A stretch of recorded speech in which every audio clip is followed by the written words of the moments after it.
It boggles my mind that the way most people learn guitar, every scale, arpeggio, and even chord shape is treated as its own separate thing to be memorized. That approach makes some sense for wind instruments and maybe even piano, but it completely misses out on the guitar's massive advantage that the fretboard is a grid and that everything is visually connected. And a lot of guitar teachers make things even worse by teaching each scale as 5 or even 7 different fretboard patterns that have to be separately memorized in order to play across the entire neck. So today I'm going to give you my version of the ultimate fretboard crash course. I'm going to show you how 2 simple geometric shapes can unlock a massive amount of fretboard knowledge in a way that's easy to remember and practice.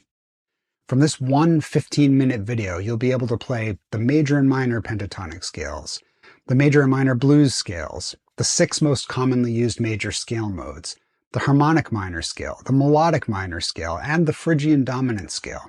And I'll also show you how to learn common arpeggios as well, major and minor triad arpeggios, 7th chord arpeggios, and more. It's a lot, and you'll need to practice this stuff to really get it under your fingers. But when you understand this visualization technique, you'll never need to look at another fretboard diagram again. You'll be able to play all of those scales and arpeggios all over the fretboard from memory. There's a lot to talk about, and I'm going to go fairly quickly. I created an 18-page PDF version of this lesson with all the key concepts and all the diagrams that's available at no extra cost to my paid Patreon subscribers at any level. And I want to offer my deep thanks to my gold level subscribers for making this video possible and for making it possible for me to work on this full time.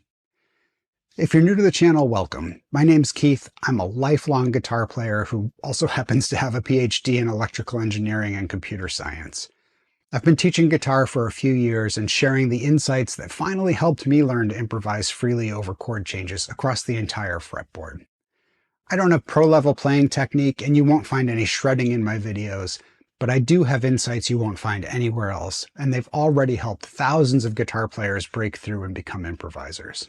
If you're interested in improvisation, my Improv 101 course contains all the hard-won insights I've discovered over the years, and it contains many of the topics from this video in an in-depth, step-by-step way that explains all the music theory concepts, so there are 0 prerequisites other than being physically able to play a melody on the guitar. At the same time, it's not dumbed down in any way, so it's as good for intermediate players as it is for beginners. If you want to learn to improvise on guitar, no matter what your current playing level, I invite you to find out more at fretscience.com. The entire system I'm about to show you is built around 2 simple shapes that I call the rectangle and the stack. These 2 shapes embody the pentatonic scale, but they go way beyond that. And you can use them to learn almost any scale or arpeggio across the entire fretboard with almost no memorization. I'm going to talk about this using standard tuning on a 6-string guitar, but this approach applies equally well to 7- and 8-string guitars and to any instrument tuned in all fourths, like a bass guitar. It's even slightly easier to use this system on bass, as you'll see. One of the first things any guitarist who plays in standard tuning needs to learn is how to deal with the warp, the odd tuning shift between the G and B strings.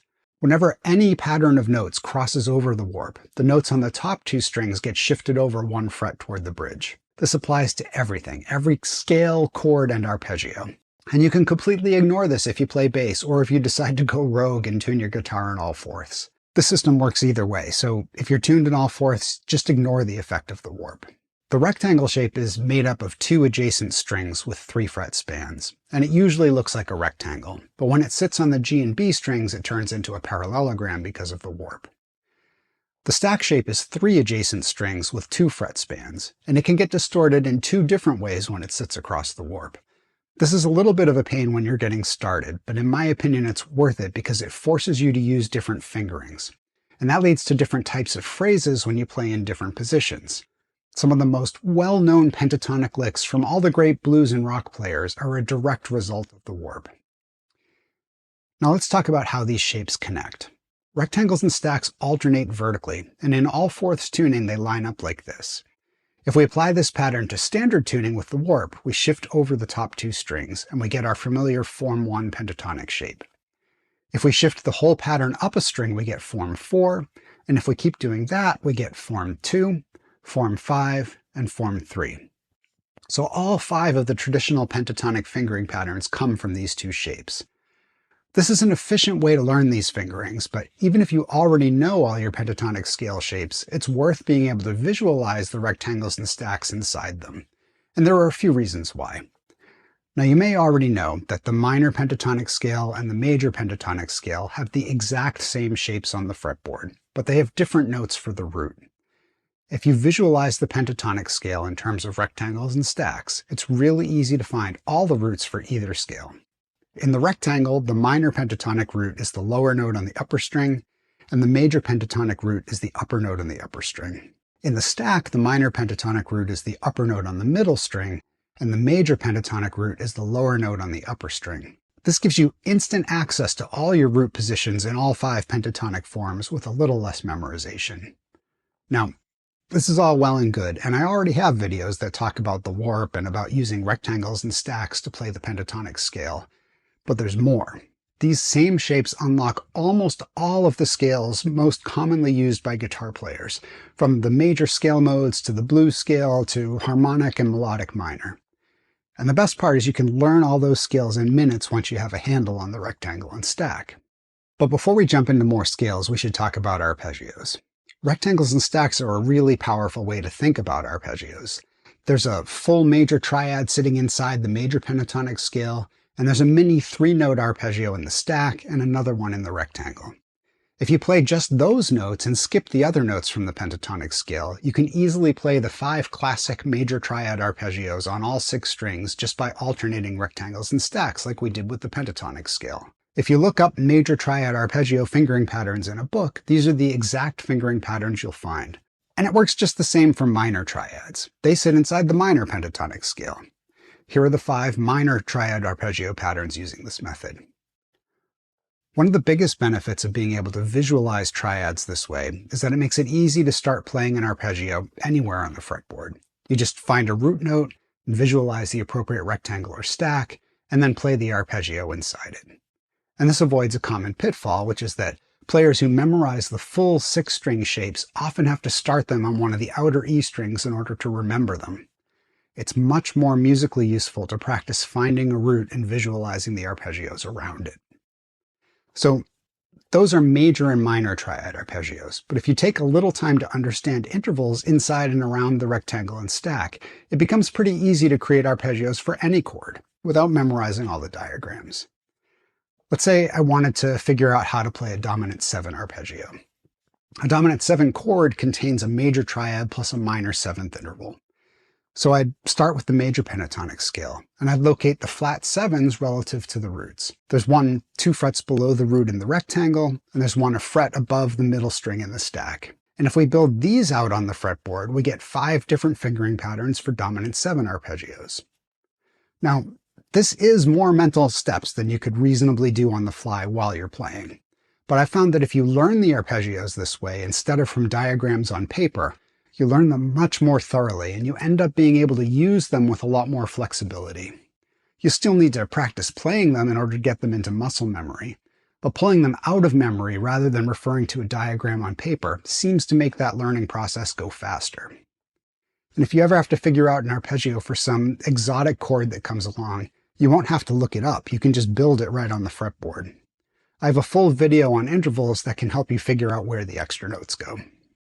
The rectangle and stack are also powerful ways to think about any other scale you'll want to play, and they'll save you a ton of memorization here as well. You want to play the minor blues scale? Just add 1 note to the minor pentatonic, the flat 5 for the blue note. Most of the scale patterns you'll find in books add the blue note twice in the stack, but it's worth knowing that there's also one just below the rectangle. How about the major blues scale? That's sort of a trick question because it's the exact same shape, but the root has moved, so what was a flat 5th is now a flat 3rd. Want to play the minor hexatonic scale? Again, just add 1 note to the minor pentatonic. If you want to learn your major scale modes, this system makes them crazy simple and more musical. I'm not going to get into the theory of modes in this video, but I have another video that explains them, which I'll link to. You can create 6 of the 7 major scale modes just by adding 2 notes to the pentatonic rectangle and stack. This is easiest if we think of the modes in terms of how bright or dark they sound. The 3 brightest modes, Lydian, Ionian, and Mixolydian, all contain the major pentatonic scale. And the three minor modes, Dorian, Aeolian, and Phrygian, all contain the minor pentatonic scale. The two notes we need to add to these shapes fall into a simple pattern. Lydian is the brightest major mode, and Dorian is the brightest minor mode. And for those two modes, the added notes are in the exact same locations. The Ionian mode, or the major scale, sounds slightly darker than the Lydian mode. And the Aeolian, or natural minor scale, sounds slightly darker than the Dorian mode. For these modes, we keep one of the added notes in the same place, and we lower the other one by a half step. The darkest major mode is Mixolydian, and the darkest minor mode is Phrygian. And for those, we lower the other added note by one half step. The one major scale mode that doesn't fit into this scheme is Locrian, because Locrian isn't built around a pentatonic scale. And honestly, by the time you need to use Locrian, you'll already have other ways to conceptualize it. It's rarely, if ever, used by most guitar players, so my advice is don't worry about it. So with this approach, you can play 6 of the major scale modes anywhere on the fretboard. You just find a root note, place a rectangular stack, and build out the scale. I mentioned in passing that this approach is more musical than the standard way of learning modes. That's because the rectangle and stack system gives us a really useful hierarchy of notes that makes improvisation easier. I'm not going to go deep into it in this video, but when we improvise, we want to be able to target chord tones and control the amount of consonance and dissonance we create with our lines. Inside the rectangle and stack, we always know where the root is in the pattern, and we saw that the minor and major triad notes are right there as well. We can use the full pentatonic scale and emphasize chord tones at will, and we can use the added notes that turn the pentatonic scale into a mode to add even more flavor. But let's go beyond the major scale and its modes. What about the harmonic minor and melodic minor scales? They fit nicely into this framework too. So what is the harmonic minor scale? It's just the natural minor scale with a raised 7th degree. So we can take the minor pentatonic rectangle and stack, add in the two notes that make it into the Aeolian mode or natural minor scale, and we can adjust the shape of the rectangle and stack to raise the flat 7th up to a natural 7th.